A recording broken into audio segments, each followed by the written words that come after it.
bem? Dentro de instantes vamos começar uma live alusiva ao Janeiro Branco.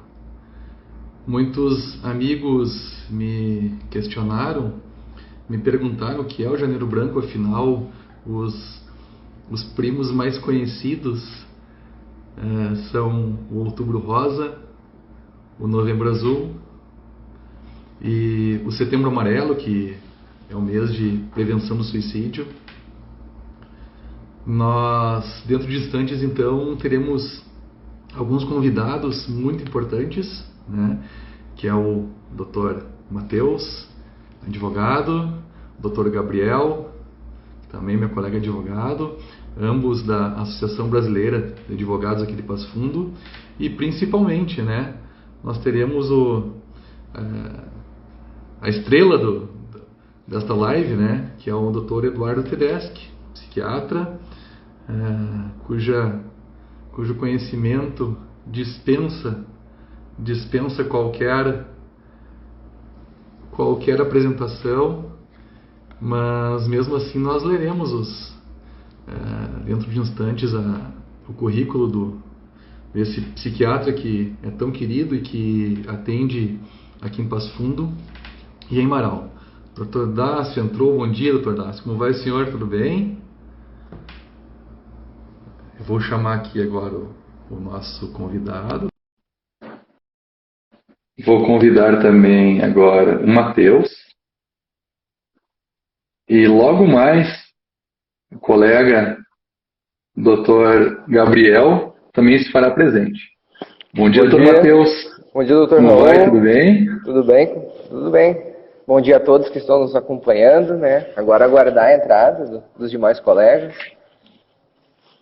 Está me ouvindo bem? Eu estava te ouvindo bem. Áudio e vídeo excelentes. Ótimo. Deixa eu chamar o Dr. Tedeschi aqui. Já enviei a solicitação para ele. Vou enviar nos dois perfis, que tem um particular e um do consultório. Convites enviados. Doutora Vitória Santarém, nossa colega que também é da ABA Passo Fundo, ela que tem escritório em Erechim e atende Erechim e região. Enquanto o nosso convidado, doutor Eduardo, ele aqui, consegui... Doutora Jamila, bom dia. Nossa diretora.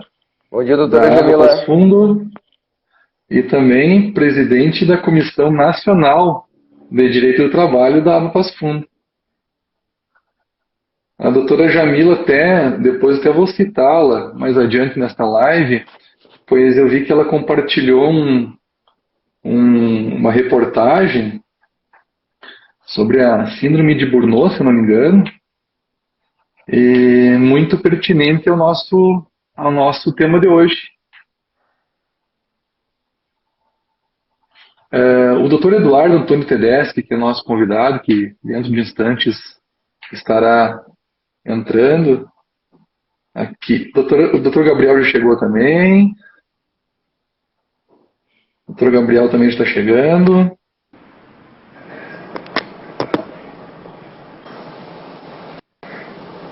Vamos ver quem é que entrou agora, se é o Dr. Gabriel ou se é o Dr. Eduardo. Dr. Gabriel, bom dia, pessoal. Tudo bem? Dia. Bom dia, Bom doutor. dia, Dr. Raul. Bom dia, Dr. Matheus. Tudo certo? Tudo ótimo. Certo. Peço desculpas pelo atraso, mas existia uma previsão para esse atraso aqui. Foi uns minutinhos somente. O senhor já havia nos avisado, nos antecipado, só que nós também tivemos um pequeno probleminha técnico e acabamos entrando alguns minutos depois. Eu vou pedir para o doutor Eduardo me mandar um convite para entrar, então. Eu acho que ele não está conseguindo receber o nosso convite. Ele não está conseguindo entrar. Deixa eu ver aqui. Vamos ver aqui agora. Eu mandei para o Eduardo Tedeschi, _psiquiatra, que é o perfil profissional do doutor. Ele está online. O nosso convidado, o Dr. Gabriel e o Dr. Matheus, para os senhores terem uma ideia, ele em que pese jovem, né? Ele tem um currículo invejável, viu? Ele é médico formado pela Universidade de Passo Fundo. Ele fez a residência médica dele em psiquiatria pelo Hospital de Clínicas de Porto Alegre. Bem-vindo, doutor Eduardo. Bem-vindo, bom dia, Bom doutor dia. Eduardo. Bom dia, Tranquilo? doutor. Pessoal, tudo bem? Eu estou lendo o seu currículo. Na conexão. Tranquilo, doutor. Eu estava dizendo que o senhor é formado, então, pela Universidade de Passo Fundo, fez a tua residência médica em psiquiatria pelo Hospital de Clínicas de Porto Alegre, é mestre em psiquiatria pelo Programa de Psiquiatria e Ciências do Comportamento da URGS, doutorando pelo Programa de Psiquiatria e Ciências do Comportamento da URGS, professor da Faculdade de Medicina da UPF, membro da Associação Brasileira de Estimulação Cerebral e é coautor do livro Guia Prático Internação Psiquiátrica. E ainda é coautor do app Psiquiatria Mais Rápida. Dr. Eduardo está com a palavra para as considerações iniciais alusivas ao Janeiro Branco. Quase estamos de uniforme, todo mundo de branco aqui. Bom, primeiro eu furei. Tu furou o uniforme. Primeiro eu queria Para agradecer. dar o contraste. Contrastar, colorir.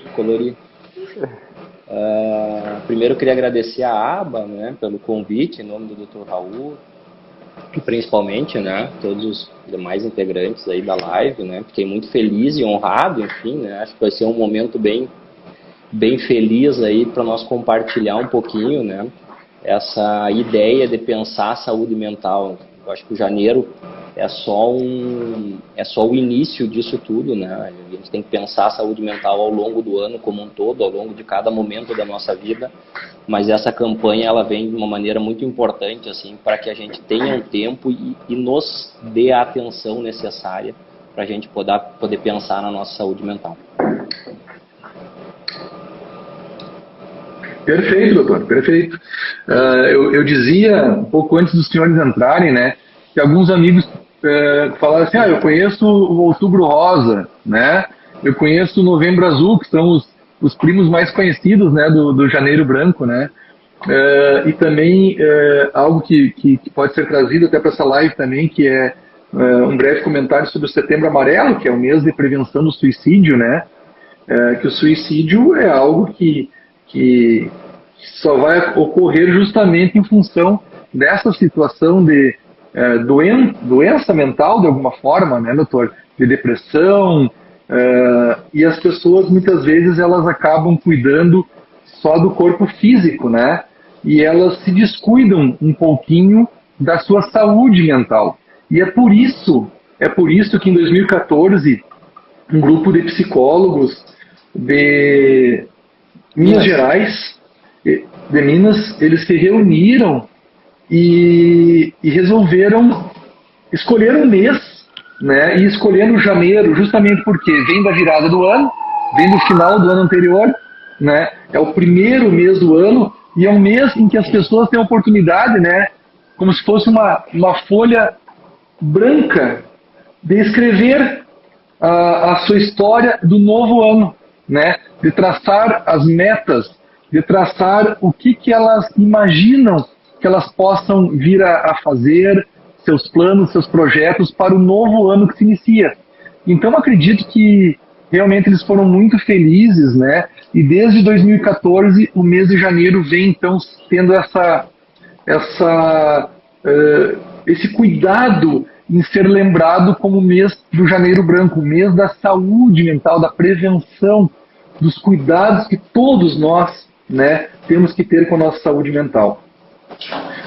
Doutor Gabriel, não sei se o senhor também teria algum comentário a fazer ou até alguma pergunta para o doutor Eduardo a respeito desse assunto. Não nada específico, né? Eu vim hoje, digamos assim, de coração aberto para aprender, né? Para adquirir o conhecimento que o doutor vai nos passar hoje. E eu estava pensando aqui comigo enquanto você falava que é certo, né? Primeiro que quando se designa algum tipo de doença ou de enfim, de doença, assim, né? Para um mês, é porque os profissionais, nasce dos profissionais dessa área, chamar a atenção para isso, né? Então é algo no qual nós estamos pecando, né? Como você disse antes, existe o Novembro Azul, o Outubro Rosa, né? Então são campanhas que estão chamando a atenção para algo no qual nós estamos pecando, nós não estamos cuidando devidamente da nossa saúde mental. Eu acredito que o doutor agora no transcurso dessa live ele vai nos iluminar, né? E vai chamar nossa atenção para certos cuidados que nós temos que ter. Doutor, com o senhor a palavra. Obrigado, Gabriel. Duas coisas importantes que eu estava escutando vocês falar, né, e me chamou a atenção, né? Primeiro, eu gostaria muito de entender quando que essa dissociação corpo e mente aconteceu, né? A gente acaba se preocupando muito com os outubro rosas, com os novembros azuis, como se, né, dentro dos janeiros amarelos não acontecessem os outubros rosas e não acontecessem os setembros, né, amarelos, os outubros, enfim, todos os outros meses do ano, né. E houve, eu acho, né, no transcorrer da nossa história, essa dissociação e essa preocupação disseminada com a nossa saúde física, e a gente esqueceu um pouquinho de olhar internamente, né. Acho que a gente acaba funcionando num polo inverso de como a gente deveria funcionar, né? Que é as coisas funcionando para nós e não nós funcionando para as coisas que a gente mesmo cria. E isso automaticamente vai criando um vínculo de sobrecarga com as atividades nossas diárias e, consequentemente, né, sobrecarregando a nossa saúde da mente. Eu acho que a gente tem que fazer, isso eu escutei há um tempo atrás, inclusive do criador do Janeiro Branco, né? Ele disse que a gente tem que fazer diariamente uma revolução coperniconiana, né? Onde a gente para de acreditar que a gente é o centro do mundo e o Sol, e o Sol é que é o centro e é que a gente gira em torno dele, né? E aí ele estava fazendo esse paralelo de como a gente funciona assim com o nosso trabalho, com a nossa economia, com as nossas relações, né? A gente sempre está nos colocando, né, de maneira funcional para essas atividades e não as atividades funcionais para nós. E isso automaticamente cria um adoecimento, né? É claro que a saúde mental como um todo, ela vem de vários pressupostos, assim, né? Desde momentos intraútero até a maneira como a gente leva a nossa vida, né? Mas a ideia do Janeiro Branco, né, quando foi criada em novembro de 2013, foi exatamente, acredito eu, para a gente ter menos setembros amarelos, né, no sentido de quanto mais Janeiro Branco a gente tiver, menos desfechos graves em doença mental como suicídio a gente vai ter. Só o fato da gente estar conversando sobre isso, só o fato de estar sendo divulgado, só o fato de a gente pensar que existe um momento para pensar sobre o nosso adoecimento, já é uma forma de a gente disseminar um olhar para dentro, um olhar para o quanto a gente precisa de nós mesmos, né? O quanto a gente precisa desse conhecimento interno, desse autoconhecimento.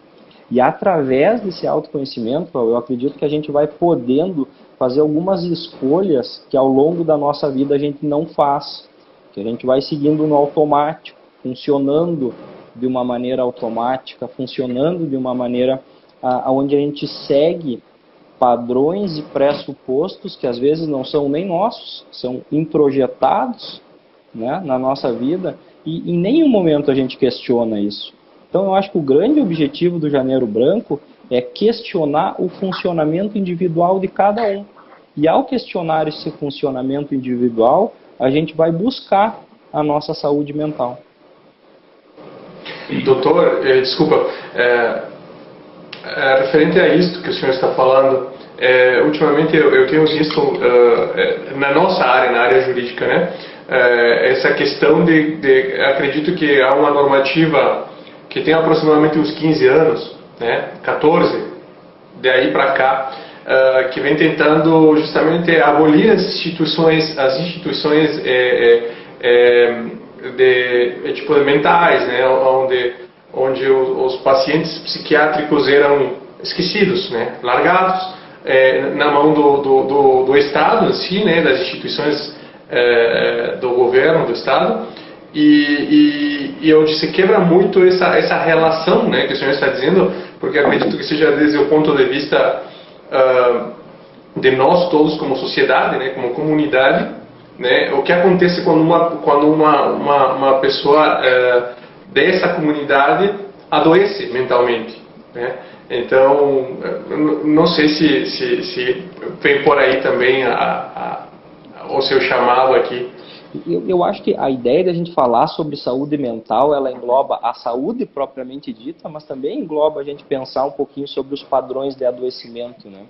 E acho que isso que tu falou, Gabriel, é bem importante, porque a saúde mental, durante muito tempo, ela foi negligenciada, né? E, de certa forma, estigmatizada, né? Ou seja, pacientes doentes mentais, há muito tempo atrás, ou né, Inquisição se queimava na fogueira, né? Depois se colocava em sanatórios, assim, e esses pacientes eram esquecidos lá dentro como incuráveis, né?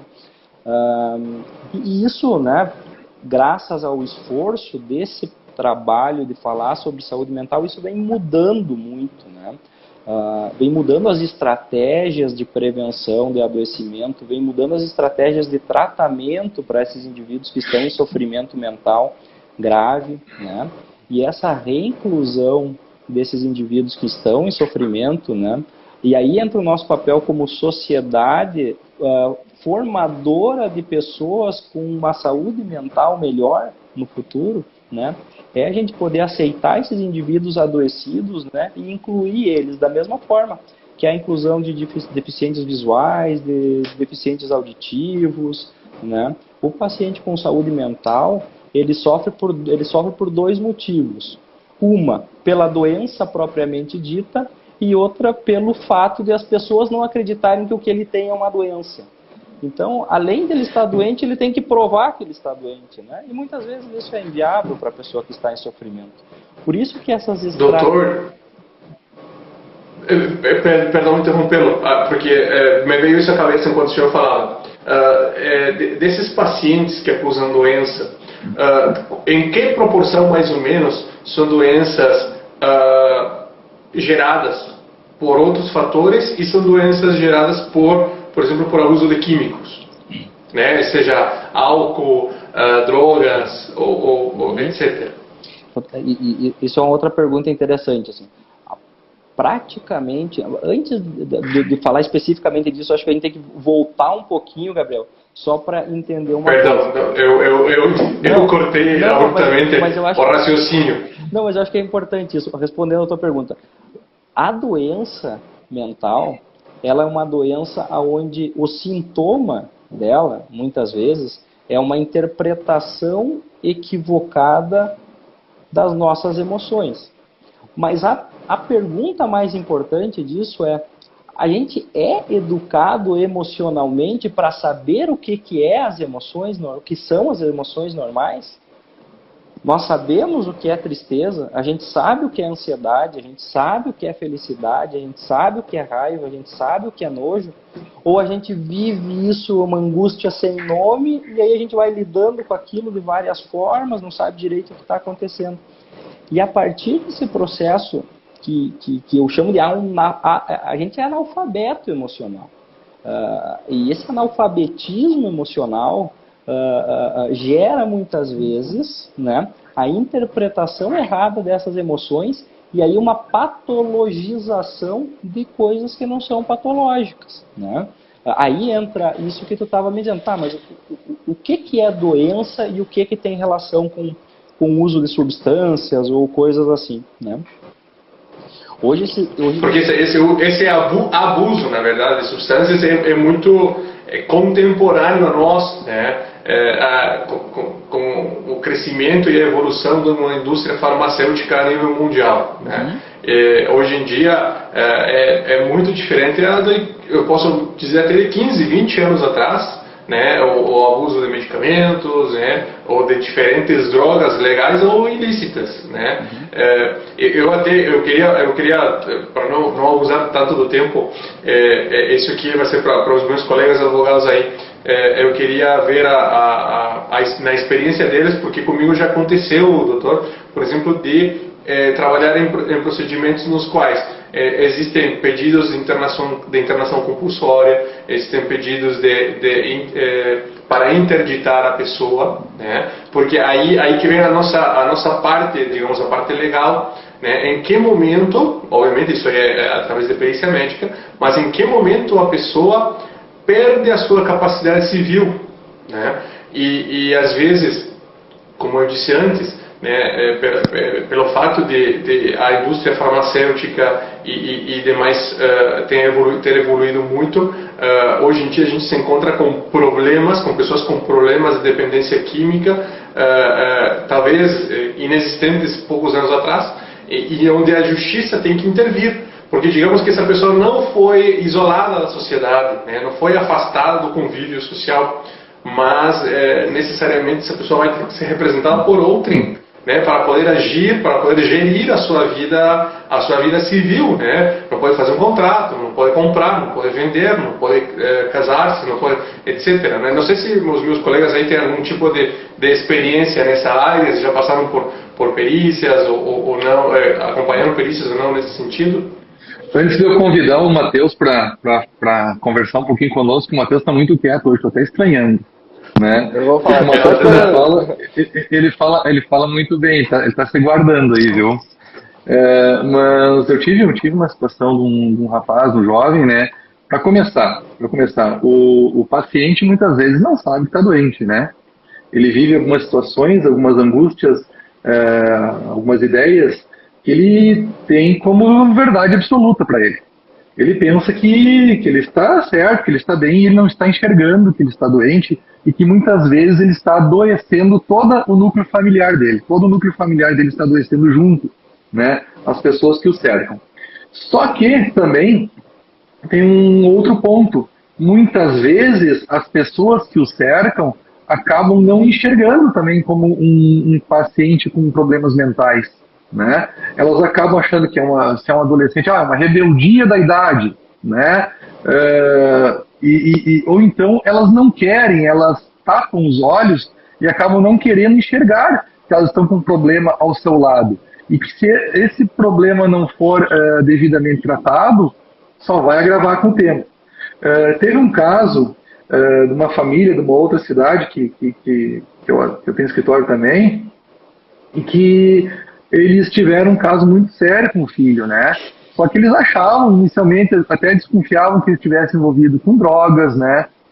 Ou que estivesse abusando de álcool, só que nada disso estava acontecendo. Na verdade, ele estava sofrendo um problema sério, um problema mental que ele também desconhecia, né? Ele tinha uma raiva muito grande contra tudo e contra todos, né? E isso só foi se agravando. E a família não identificava isso, né? Quando terceiros, quando outras pessoas, amigos próximos, sugeriram que eles procurassem um psiquiatra, as coisas foram melhorando. Só que já estava num nível tão avançado que eu precisei sim interná-lo até aqui em Passo Fundo. Ele era de outra cidade, mas consegui a internação compulsória aqui em Passo Fundo, numa clínica daqui, porque a situação já estava saindo do controle dos pais, né? E ele já estava colocando em risco a vida dele e da família. Doutor Matheus, a palavra está contigo. Quero dar um bom dia a todos, né, e a todas que estão nos acompanhando. Bom dia ao Dr. Raul, agradecer o convite mais uma vez para participar de um debate tão importante, né, uma conversa muito agregadora. Estivemos juntos, né, no Novembro Azul e agora juntos no Janeiro Branco. E também o Dr. Gabriel, bom dia, que estava conosco lá. Bom dia. E bom dia ao Dr. Eduardo e agradecer, né, a disponibilidade de debater e trazer toda a experiência, todo o conhecimento que ele tem, né, sobre tão importante assunto. E repito, né, o que o Dr. Gabriel falou, hoje estou aqui também para aprender, né, para agregar e adquirir experiências para tratar de si próprio, né, assim, e também desenvolver uma sensibilidade maior, né, para o problema que está no outro, né? O doutor Eduardo comentou, né, que durante muito tempo a saúde mental ela foi negligenciada, né? Ela sempre foi tratada com um certo descaso. Parece que somente as doenças que atingiam o físico, né, elas eram consideradas importantes. E agora, assim, dizendo, com respeito a todas as crenças, né, mas a gente sempre ouviu por muito tempo que uma doença mental é falta de Deus no coração, né? A pessoa está ali triste, abatida, está com um encosto, né, vulgarmente falando, mas a gente sempre costumou ouvir. Então a gente sempre vem de uma caminhada assim recente de dar uma importância maior, né, para a saúde mental. Mas ainda hoje a gente infelizmente visualiza, né, alguns descasos que tentam empurrar o trato da saúde mental para um campo anti-ciência, por assim dizer, né? Que é quando, por exemplo, todos temos algum amigo, algum parente, algum conhecido mais retraído, mais fechado, mais triste, que acaba chegando, né, numa roda de conversa, numa festa familiar, e ele está desanimado, ele está triste. Aí a gente geralmente ouve, né? Essa pessoa está com energia pesada, está com energia negativa. Só que na verdade ela pode estar com um quadro de depressão não tratado, né? E a gente sempre tende a relativizar, a não tentar encaminhar a pessoa, talvez por desconhecimento ou por não dar importância, a um tratamento da saúde mental. E aí que entra o que eu quero questionar o doutor, dele fazer uma consideração a respeito, que normalmente, né, a gente faz anualmente um check-up da nossa saúde, né? Faz um exame de sangue, vê como é que está o nosso colesterol, vê como é que está os nossos triglicerídeos. E aí a minha pergunta é se seria interessante também, ou recomendável, nós fazermos um check-up, nem que seja anual, da nossa saúde mental, sabe? Para ver como estão os nossos sentimentos, né? A entender as nossas emoções. Como o doutor falou, nós somos analfabetos emocionais, a gente não conhece plenamente as nossas emoções, né? E justamente, né, nessa campanha do Janeiro Branco, quem sabe incentivar com que a gente vá atrás, né, justamente de tratar nossa saúde mental e também, principalmente, de desenvolvermos a sensibilidade de ver no outro quando o outro não está passando por um momento bom e chegar e recomendar, seria interessante procurar uma ajuda, né, profissional, uma ajuda especializada, justamente para que a gente desembarque lá num Setembro Amarelo, né, que seja de fato efetivo, assim, né, no caso, com menos casos, né, do suicídio. Não sei se acrescentando o que desculpa, Matheus, acrescentando o que você está dizendo, nós advogados, por exemplo, até hoje mais cedo estava conversando com minha esposa, que também é minha colega advogada, justamente sobre as frustrações que a gente gera a partir de decisões, né, que nós recebemos emitidas por juízes, por desembargadores, etc., que muitas vezes não correspondem às expectativas de direito pelas quais a gente trabalha, né? Então, muitas vezes, além de nós lidarmos com problemas alheios, temos que lidar com os resultados dos problemas alheios também, né? Então, nós advogados, eu tinha professores na universidade que eles falavam para nós somos... temos um pouco de psicólogos, temos um pouco de assistente social, nós temos um pouco de polícia, temos um pouco de várias coisas, né? E muitas vezes a gente termina absorvendo esses problemas que são trazidos a nós para nós tentar ou ajudar a resolver. Só fazendo um adendo, né? Desculpa novamente interromper o doutor, mas comentou ali, né? Sobre a questão da advocacia propriamente, puxando uma brasa para o nosso assado, né? Por assim dizer.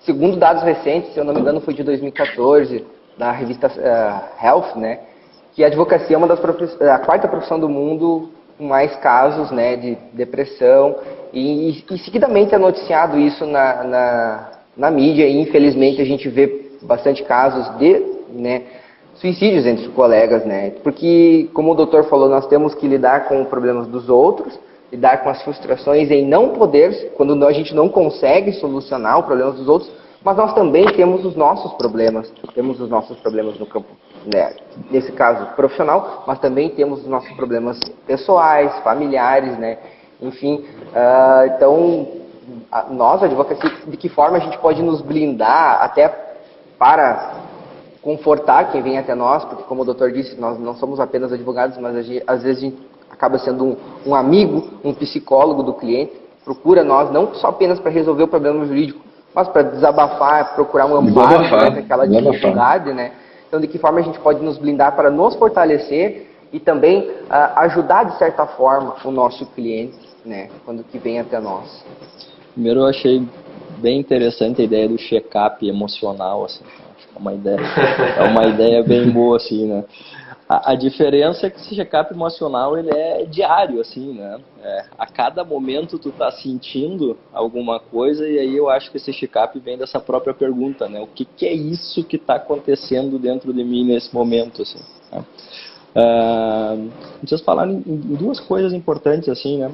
Em algumas coisas, o quanto, né, que as profissões em si, e aí a profissão de vocês é uma profissão que está muito em contato com as pessoas em momentos de angústia, assim, né? Por vários motivos, né? Ou seja, ela vai buscar o profissional advogado porque ela está passando por uma situação onde, enfim, por determinados motivos, ela acha que ela precisa, né, ser respaldada naquilo que ela acredita. Tá? Então é um momento de sofrimento aí, né? E com certeza esse momento de sofrimento, se vocês não tiverem, né, essa condição naquele momento de conseguir entender emocionalmente o que está acontecendo com aquele indivíduo, a chance de ocorrer uma sobrecarga emocional de vocês, né, é extremamente importante. E aí, sim, eu acho que entra esse processo do adoecimento. Uma coisa anterior, assim, que eu acho importante a gente falar, tá? A gente está falando em Janeiro Branco, em saúde mental, né? E isso da não cientificização da doença mental, a gente tem que desmistificar um pouco, tá? Hoje a gente sabe, assim, muito claramente, poderia dizer, tá? Que algumas doenças mentais, por exemplo, depressão, esquizofrenia, transtorno do humor bipolar, isso são doenças de vulnerabilidade genética com alterações corticais do cérebro, ou seja, da parte superior do cérebro, tá? Às vezes de partes mais profundas, onde por ressonância magnética a gente consegue ver essas alterações, tá?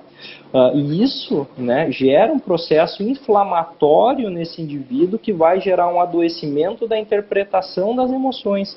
Então aquele indivíduo deprimido com depressão, doença depressão, que não é tristeza, são coisas diferentes, a pessoa com doença depressão, ele tem uma alteração no cérebro, no jeito como ele interpreta as coisas. Então, eu sempre dou o exemplo do meu óculos aqui, né? É como se eu tivesse sem óculos. Eu enxergo de um jeito sem óculos. Quando eu coloco o óculos, não é as coisas de fora que mudam, é o meu jeito de enxergar. Quando eu estou adoecido pela depressão, não é as coisas externas que mudam, mas sim a maneira como eu interpreto elas, por uma alteração do cérebro. Ou seja, eu vejo as coisas de uma maneira negativa, eu vejo as situações, né, extremamente tristes, ou como o olhar do outro é para mim, não são por características predominantemente individuais minhas, mas são por alteração da estrutura cerebral. Então, a pessoa entender que depressão não é uma simples tristeza, né, e que sim é um processo de adoecimento que, se não tratado, vai gerar alterações futuras nessa estrutura do cérebro. Hoje, para vocês terem uma ideia, a depressão é a segunda ou terceira maior causa de afastamento laboral no mundo, né? Porque esse indivíduo vai perdendo a capacidade funcional dele e ele não consegue, né, fazer coisas básicas de vida, tá? E aí entra características genéticas que muitas vezes, Gabriel, podem fazer com que esse indivíduo torne-se um dependente químico, né? Então, características de impulsividade, né? Características de irritabilidade, dificuldade em interpretar e assumir riscos, quantificar riscos.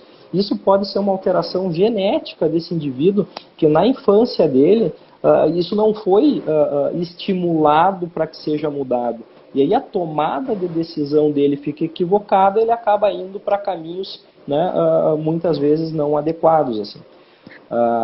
Então, interpretar a doença mental como uma doença que ela tem uma condição neurológica associada é fundamental para a gente entender qual é o objetivo do tratamento disso. Então, doença mental é uma doença neuropsiquiátrica. Emoções, né, saúde emocional, saúde mental, é muito mais amplo que isso. Saúde mental é a maneira como a gente, né, assiste um jogo de futebol, né, e sabe o que está sentindo, a maneira como a gente, né, se relaciona empática ou não empaticamente às outras pessoas, é a maneira como a gente tem ponderância para resolver as situações da nossa vida. A saúde mental é ampla, e a ideia do Janeiro Branco é exatamente poder amplificar a percepção da saúde mental para que esses gatilhos do ambiente não façam com que as vulnerabilidades genéticas nossas venham à tona e a gente adoeça. E aí, quando adoece, como qualquer outra doença, o uso de medicamentos, processos psicoterápicos, ele se faz necessário, assim, sem dúvida nenhuma. Hoje se tem muita segurança, assim, eu vi que tu falaste ali atrás, né, nas indústrias e tal, né? Hoje tem muita segurança, assim, nos usos de psicofármacos, né? Ou seja, existe muita lenda, assim, né, que remédio para depressão vicia, enfim e tal. Isso, na verdade, o que acontece é que quanto mais episódios depressivos tu tem ao longo da vida, menor é a funcionalidade do teu cérebro, maior é a chance de tu ter uma doença crônica e aí por isso ter que usar remédio o tempo todo. Mais ou menos como pensar diabetes, pressão alta, enfim, doenças, né, de característica crônica. Óbvio que existem alguns medicamentos que têm um potencial dependógeno, né, mas aí vai do indivíduo assim, que está avaliando a pessoa, né, poder indicar da melhor forma possível. Tá? Mas e aí tem uma pergunta que eu achei muito interessante ali, que eu só queria aproveitar. Eu ia comentar uma pergunta, perfeito. Não esquecer ali, que é o seguinte, tá, mas aqui, vocês estão falando em doença e saúde mental, e eu quero saber quando que o adoecimento, e eu acho que foi essa a ideia da pergunta, quando que o adoecimento se torna doença? Quando que eu sei que aquela minha tristeza não é uma tristeza? Quando que eu sei que aquela minha ansiedade antes da live não é um transtorno de ansiedade, né? Quando que eu sei que aquela minha euforia ali do final de semana, porque meu time ganhou, né, permaneceu na primeira divisão, né? Doutor Eduardo, eu só esqueci de lhe fazer uma observação antes de nós conversarmos sobre a live, que a ideia é não falar de futebol, doutor. O doutor Matheus e eu, pelo menos, a gente não está muito confortável. Acho que o Gabriel também, né, Gabriel? Se bem, o Gabriel é argentino, né? Mas o meu time da Argentina, que é o Boca, tá legal. Agora o Grêmio aqui... Mas é uma boa forma da gente ver a nossa saúde mental, se está funcionando ou não, é poder ver como é que vocês estão... Olha a felicidade dele, olha a felicidade dele em falar sobre isso. Frustração grandíssima. Então é o seguinte, agora eu me perdi o que eu estava falando. Quando que o adoecimento, né, se torna doença, né?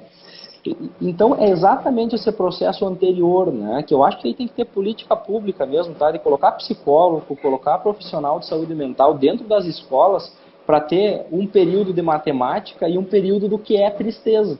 Né? Um período do que é felicidade, um período do que é ansiedade. Aí, a partir disso, vai ficar mais fácil a gente entender o que é uma emoção normal e o que é um adoecimento. Do ponto de vista metodológico, assim, né, enfim, né, vamos pensar no adoecimento como um processo, né, onde te traga um prejuízo importante na tua funcionalidade, ou de trabalho, ou da tua capacidade de amar. Né? Isso seria mais ou menos como, né, foi identificada o que é adoecimento mental, né, a dificuldade de trabalhar e amar. Né? Claro que isso é muito mais amplo hoje, né, mas pensando dessa forma, quando uma sensação, né, emocional tua está te trazendo prejuízos nos teus relacionamentos ou na tua capacidade de ter uma vida funcional, acho que a gente pode começar a pensar num processo de adoecimento, que aí é uma patologia, e é completamente diferente de um estado emocional normal. Doutor, seguindo na linha de responder as questões, eu vi uma questão já no início ainda, eu queria mencionar uma pessoa dizendo, meu filho está com esses sintomas que vocês estão falando, como que eu faço para fazer ele consultar? Na sua experiência, doutor, dos seus atendimentos com os seus clientes, acontece muito isso aí? E qual seria uma possível solução, talvez, o que o senhor recomendaria nesse caso para essa mãe? Primeiro, a gente tem que lembrar o seguinte, ó, quando alguém externamente percebe um adoecimento, né, por exemplo, em alguém, filho, colega, irmão, enfim, pai, mãe, né, acho que o primeiro passo é a gente se mostrar disponível para escutar. Se a gente se mostra disponível para escutar, as pessoas se mostram disponíveis para falar. Muitas vezes a gente não quer escutar, a gente só quer falar também, né? E quem sabe uma estratégia boa nesses momentos é, né, essa mãe poder passar para o filho que ela está percebendo, né, que algo está errado e dar a liberdade dele trazer o que ele acredita a respeito do que está acontecendo, sem intervir, sem direcionar para lugar nenhum, né? Ou até daqui a pouco, né, achar alguma outra rede de apoio onde ele se sinta mais confortável para falar sobre isso. Muitas vezes a gente tem muitas sensações de não querer frustrar nossos pais, né, de querer ser sempre, né, mostrando a nossa capacidade de já ter crescido, já ter se tornado adulto, né, e a gente não quer falar das nossas fraquezas. Então, daqui a pouco ela identificar alguém próximo ali onde, né, esse filho consiga verbalizar o que está acontecendo com ele, seja importante para primeiro entender o processo do que está acontecendo e aí a partir daí sim buscar uma ajuda, né? Porque muitas vezes o que a gente não quer é falar das nossas fraquezas, né? Principalmente quando a gente se sente cobrado por elas. Eu recebi um WhatsApp aqui. Eu recebi um WhatsApp até daquela família que eu comentei antes, né? Sem citar nomes, logicamente, né? Sobre aquela situação da internação compulsória, né? Tinha algumas figurinhas de agradecimento aqui, né? E ele está bem hoje, está útil, trabalhando e dando seu retorno à sociedade. Bem assim que a família colocou, né? Quer dizer, eles passaram por um momento, uma turbulência terrível, uma tempestade terrível, o céu estava totalmente negro, né? Só que com o passar do tempo as coisas foram clareando e hoje o céu está brilhando azul aí, o sol está iluminando a vida deles, ele está sendo útil. E isso que é muito importante, porque muitas pessoas, elas adoecem, né? E além do seu próprio prejuízo, né? Do prejuízo familiar, tem todo o prejuízo social, né? O prejuízo para o Estado. E com relação ao prejuízo do Estado, Eduardo, o Estado, no teu ponto de vista de médico, ele tem proporcionado políticas públicas para combater ou para tratar esses males mentais? Eu acho que esse é um tema bem importante, tá? Primeiro, o Estado não olha a saúde mental da maneira como deve ser olhada. Isso não é de hoje, é de muito tempo, tá? Obviamente, né, que com o passar dos anos, passou-se a perceber que esses indivíduos adoecidos mentalmente, eles trazem um prejuízo estatal, certo? E isso, né, obviamente, começou a mudar um pouco o olhar, né, para essas pessoas. O que eu vejo, assim, o Estado funciona com políticas públicas de apagar incêndio, tá, em saúde mental, tá? Ou, né, olhando de uma forma extremista, doença mental não existe, né? Ou olhando de outra forma extremista, doença mental é só doença, não tem padrões emocionais, então ou se trata assim ou se trata assado. E na doença, na saúde mental, não é o extremo que importa, né? Porque não há extremos, né? Há um conjunto de situações, né, que se sobrepõem. As emoções ao adoecimento, o adoecimento às emoções. Então, a pluralidade do tratamento, né, usar múltiplos profissionais para tratar a doença mental é algo que vem ficando de lado, né? Ou, né, com aquela ideia de não pode ter internação psiquiátrica, não pode ter atendimento ambulatorial. Então, as duas coisas podem. Existem processos em momentos diferentes, né? Desde que o indivíduo seja respeitado, esses processos têm que serem mantidos, né? E aí eu acho que, aí eu entro de novo e eu vou bater de novo nessa história das emoções, né? Que eu acho que a principal política pública que tem que ser feita é a inserção, né, em escolas públicas, privadas, no início da vida, a nossa vida como um todo, né? Esse entendimento da saúde mental, esse entendimento do que é ser humano. Pô, a gente é homo sapiens sapiens, a gente tem essa liberdade de raciocinar e pensar. Por que é que a gente não pensa?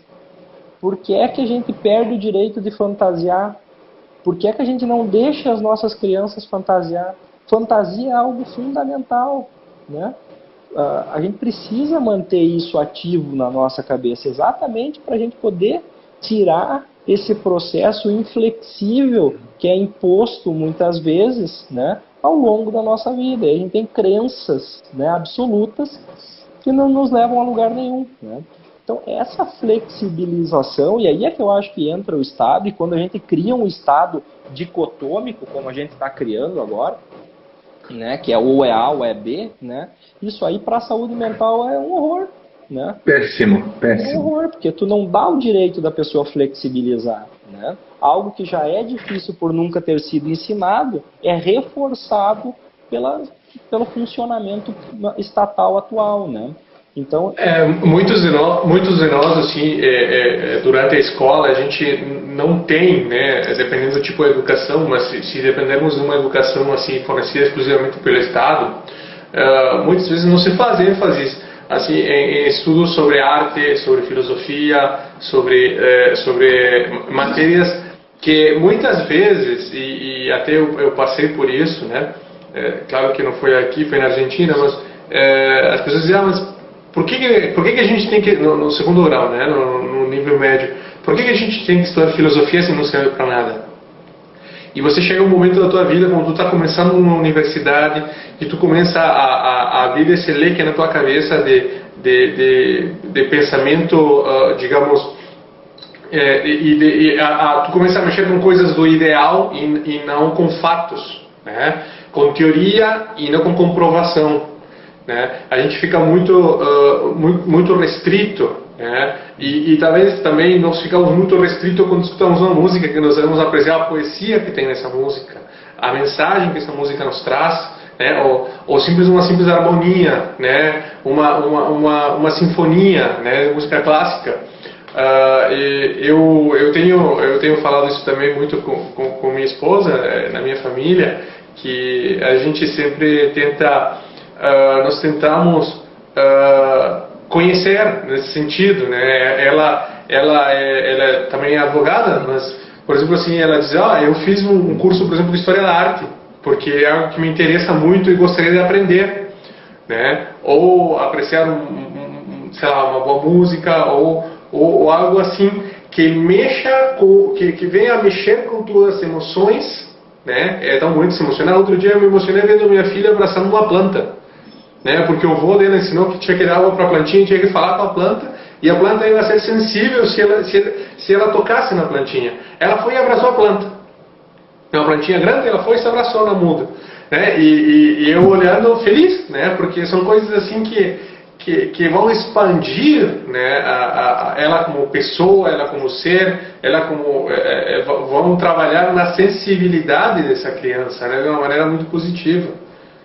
Sabe que isso agora que você veio falando da música, né, filosofia e música, o Platão falava assim, felicidade é estar em coincidência consigo mesmo, né? Se for com a música clássica, ótimo, se for com o funk, ótimo, né? Mas tu tem que estar em coincidência com o que realmente tu acredita dentro de ti, né?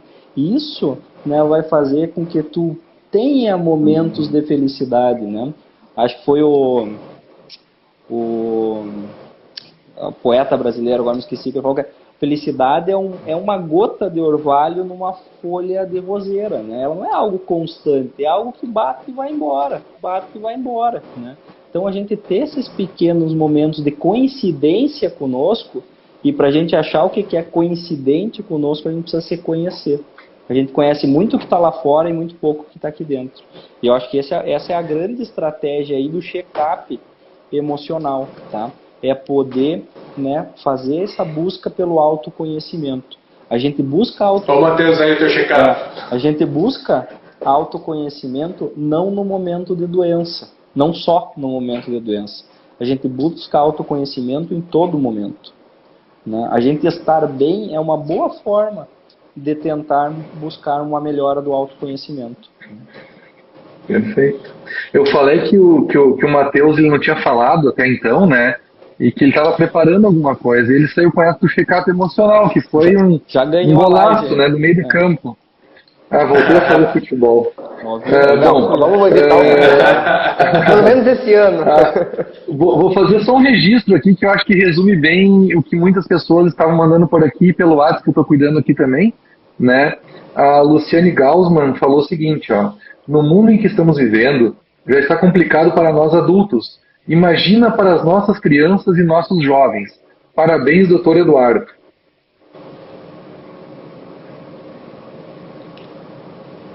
Ficou a imagem do Dr. Eduardo um pouco congelada. Travou aqui? Talvez tenha caído, acho que o sinal do Dr. Eduardo. Oi, pessoal. Tá ouvindo? Eu tô ouvindo. O Eduardo, então. Mas tem muitos colegas nossos também aqui que estão entrando, né? E que estão comentando sobre a live. Muitas pessoas que estão aqui. Eu vou comentar, porque eu tenho certeza que o Eduardo vai estar ouvindo, enquanto eu mando um novo convite para ele aqui, que eu falei no início ali deixa eu mandar um novo convite para o Eduardo aqui. Eu falei no início da live que eu iria fazer um comentário, só que foram tantas ideias boas que vocês foram dando, foram tantas colocações pertinentes, excelentes, que o Eduardo tem uma didática incrível para falar, né, que eu acabei até esquecendo, né. Eu não sei se foi ontem à noite ou foi hoje de manhã que eu abri o Instagram e eu vi uma postagem da sua esposa, inclusive, doutor Gabriel, a doutora Jamila. Oi, doutor. Olha só, a doutora Jamila postou o seguinte, ó, eu comecei lendo essa frase aqui, ó: a síndrome desencadeada pelo estresse crônico no trabalho se caracteriza pela tensão resultante do excesso de atividade profissional e tem o esgotamento físico e mental, a perda de interesse no trabalho e a ansiedade e a depressão entre os sintomas. Esse aí é o conceito da síndrome de Burnout, né? E ela agora, no dia 1º de janeiro, ela foi incluída como uma doença ocupacional. Né? Ela foi incluída pela OMS, né, como uma doença ocupacional. Tu imagina só a tensão, o estresse causados pelo trabalho, que é onde a pessoa ganha o pão, né, é o que deveria trazer prazer para a pessoa, né, acaba desencadeando o oposto, né? O trabalho tem que ser prazeroso. Tem um senhor que eu gostava muito dele, que cresci na casa dele, sou amigo dos filhos dele, né? Saudoso, seu João Volney Paim. Ele ensinou para os filhos dele o seguinte, né? Meus filhos, façam o que vocês gostam. Aí vocês vão ser felizes sempre no trabalho. Ele ensinou isso para eles, né? E cada um deles seguiu uma profissão que gosta, tem prazer. Doutor, passo a bola para ti de novo. Agora, o burnout, né? O ano passado, né? Quando começou a pandemia, segundo a nossa Secretaria de Trabalho, não sei, ele teve um aumento de 26% nos casos de burnout comparado a 2020, né? 2021, 26% a mais de casos de burnout do que 2020. O burnout é muito engraçado, né? Porque o burnout foi uma construção, né? Na época da Revolução Industrial. Então, o que acontecia, né? Tinha o Fordismo lá e o pessoal ia trabalhando, né? Daquela maneira sistemática ali, né? Chapliniana, né? Tu era um objeto da máquina, né? Daí tu ia trabalhando. Naquela esteira. Naquela esteira. Tu ia ali, trabalhando naquilo, né? Só que chegava em determinado momento que tu via que esses indivíduos entravam em exaustão, né? E a produtividade deles no trabalho começou a piorar. foi aí que os caras pensaram, bom, mas nós vamos ter que fazer com que esse indivíduo mantenha a produtividade no trabalho dele. Não adianta eu fazer com que ele, em 3 segundos, ele consiga apertar 500 parafusos, mas daqui 3 minutos ele não consiga mais apertar nenhum parafuso. E aí começaram a pensar, né, nesse esgotamento, né, que é burnout, né, esgotamento, né, como um processo de adoecimento envolvido nos ambientes de trabalho. E essa eu acho que foi um grande avanço, né, da Organização Mundial de ter incluído o burnout como uma doença laboral, né? Porque o que a gente vê de indivíduo, né? Claro que existem algumas vulnerabilidades da pessoa que fazem com que ele fique mais suscetível a ter burnout. Por exemplo, né? A cobrança excessiva, né? Aquela pessoa que se cobra muito, assim, né? Que procura exaustivamente se dar o máximo, assim, o tempo todo, né? Um ambiente de trabalho não acolhedor ou que reforça essa cobrança, né? Dificuldades desse indivíduo ter momentos de lazer, né? Tudo isso faz com que a chance dele entrar em burnout acabe sendo bem maior, né? Então, e nós somos animais de... Eu vou ter que dizer para você o seguinte, ó, nosso tempo, time over, né? Time out. Acabou. Já são 11 horas. Eu vou pedir que vocês façam uma consideração. Eu vi que a doutora Jamila até deu uma ideia para a gente fazer a parte 2. Eu não vou desconsiderar isso, acho que a gente tem que pensar nisso mesmo. Tá sensacional nossa live. Doutor Eduardo, onde a família procura uma rede de apoio para os pais que estão passando com o filho tratamento psiquiátrico? Quem sabe, Eduardo, tu deixa essa mensagem aí pro pessoal. Eu já estou deixando a minha, deixo um abraço a todos que estão participando, especialmente a vocês 3, tá? E agradeço e vamos, quem sabe, com uma parte 2 mesmo, vamos estudar, ver se a gente consegue ajeitar aí a agenda de todo mundo. Um abração. Vamos ver os honorários do doutor aí, quanto... Não, eu vou deixar a palavra para cada um de vocês. Eu vou deixar então um minutinho pro Matheus, um minutinho pro Gabriel e daí as considerações finais do Dr. Eduardo. Vai lá, Matheus. Não, eu só quero agradecer a oportunidade, né, de estar participando dessa conversa, agradecer a todos que estão nos acompanhando, agradecer o Dr. Eduardo, né, por todo o conhecimento e experiência que ele nos trouxe, né, nesta conversa. E sou favorável a uma segunda parte, porque temos assuntos, inclusive eu tinha uma questão muito importante para colocar sobre o burnout, né, e sobre esse excesso de cobrança que fazemos de nós mesmos e de que fazem da gente, né. Há um excesso de cobrança que acaba gerando todas as complicações, né, entre eles a gente desenvolver a questão da ansiedade, como se a gente tivesse que ter tudo agora, tentar abraçar o mundo, e isso não nos faz bem, né. Então o que eu deixo o recado é a gente abrir o olho para o que a gente sente e também do que o próximo da gente está sentindo, né? E que a saúde mental é algo muito importante, que não é uma falta de luz, não é energia negativa, mas é algo muito mais complexo que isso e a gente precisa de uma ajuda profissional séria. Doutor Gabriel. Doutor Eduardo, eu agradeço muito, né, do fundo do coração pela sua disponibilidade, pelo seu tempo e pelas brilhantes colocações que o senhor nos deixou, né? Muito obrigado e honrado de participar, Dr. Raul, com o Dr. Matheus também. E um abraço grande. Eu estou à disposição se vocês fizerem uma segunda parte. Passo a palavra. Eu é que agradeço, né, o convite novamente, né? Eu acho que foi extremamente importante, bem produtiva, né? A live parte 2 em construção, né? Então, fico à disposição também, né? Se acharem interessante um novo momento aí para a gente poder conversar. Em relação à pergunta, né, onde que as famílias podem procurar atendimento, né, nesses casos, tá? Se for o sistema público, né, ele existe, né, locais, né, para receber essas famílias que estão em sofrimento, tá?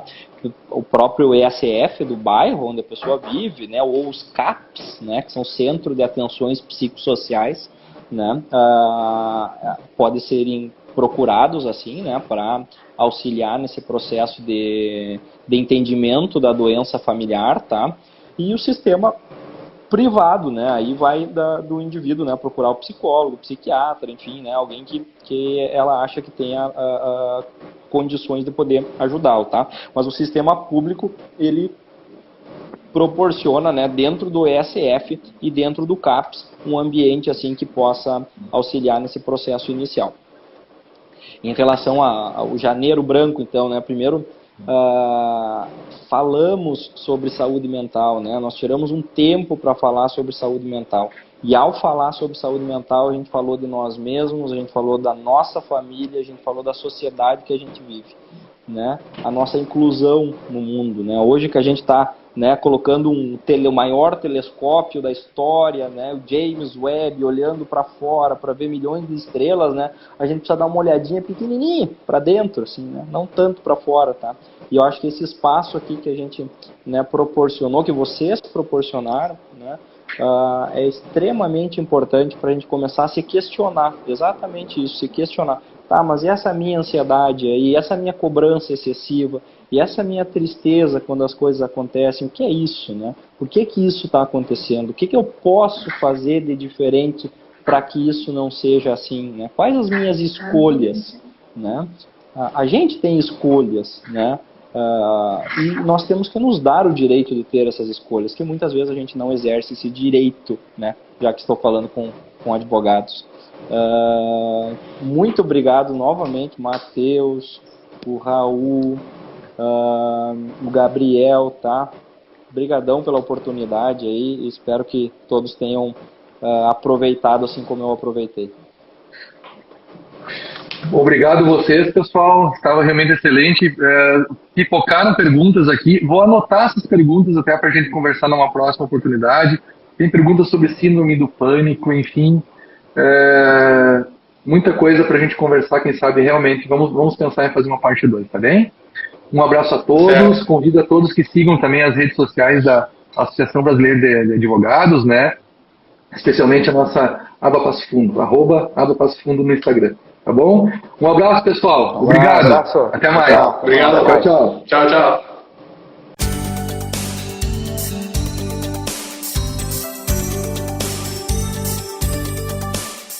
A Câmara de Vereadores de Passo Fundo está sempre ao lado da comunidade e, para manter esse compromisso, foi pioneira em implantar o sistema online para as reuniões e plenárias dos vereadores. Projetos importantes já foram votados, como a contratação de mais profissionais para a área de saúde e a aprovação da liberação de R$3.500.000 do orçamento do município para fazer frente ao coronavírus. Foi criado também um fórum permanente para debater sobre a Covid-19. Câmara de Vereadores, a casa dos grandes debates.